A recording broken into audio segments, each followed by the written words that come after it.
to maximize that preparation, to me, there's two major components, and they can't really exist without the other. They're synergistic. Like, you can have one be stronger than the other, but overall as a player, you're going to be lacking. What I'm talking about is both consistency as a basketball player, but also genuine hard work that goes into improving yourself as a basketball player. There's really no point of putting a whole lot of stress and effort, time, and energy into one if you're not going to treat the other one just as equally. For example, it's common for players to want to go out to the court and put in a good hard day's work on the court, whether that be training or practicing, or even like behind the scenes, like indoors studying the game. It's very easy for a player to go, okay, today I'm going to work, or tomorrow I'm going to work really hard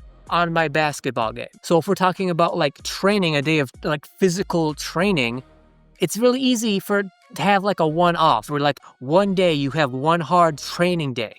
And after that training session though, like the next day you're probably tired, maybe you're exhausted, you're probably sore.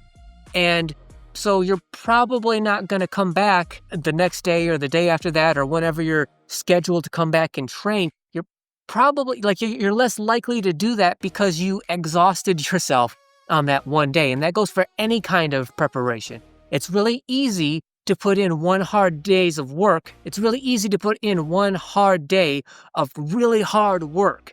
But if you don't have consistency with that, you will make progress with that one hard day of work, like every now and then. Occasionally, you'll still make progress, but it won't be anywhere near as good, anywhere near as fast or efficient.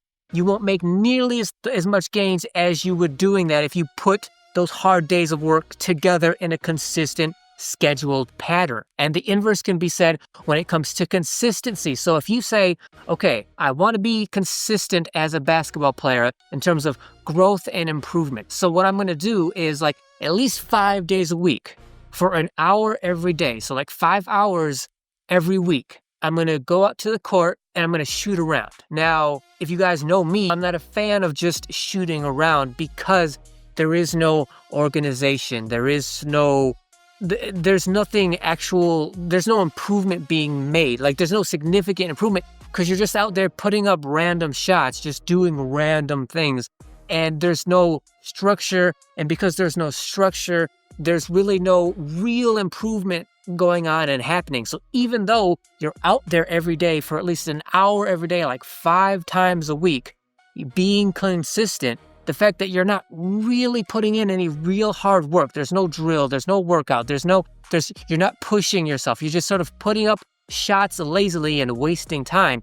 Because of that, even though you have the consistency, since you don't have the hard work that is required for real improvement, yes, there is improvement that will be made there, but not nearly as much as if you use that consistency for actual drills and workouts where you push yourself. So you can have emphasis on one and not on the other and still make a little bit of progress. But when you combine the two together and put like equal emphasis on both and equal stress, as I'm going to be consistent, but I'm also going to put real hard work in simultaneously, that's where they work synergistically together. And that's how you make the best, biggest improvements. That's how you get as prepared as possible for those opportunities when more talented basketball players are taking you lightly.